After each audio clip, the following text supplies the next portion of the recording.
仔令我思想變得大個，當初我幼稚行為對你犯下大錯。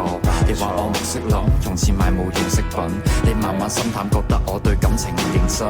要知道男人係天生嘅小朋友，小朋友弱點會忽略另一邊感受。要改正好簡單，我只係欠條教，經歷得多反而可以令到愛意濃厚。證明嘅世界永遠好動帶着可愛，佢冇時間迷惘，愛情錯過卻唔可再從開始走到結尾，那個不會變大個，但終要想要那個理由，有誰可以勸阻？待要 F4 仲有變數，最普通嘅距離世上遍佈，愛漫春天散落每個季節嘅消耗，看着花瓣跌落過程撐得過衰老。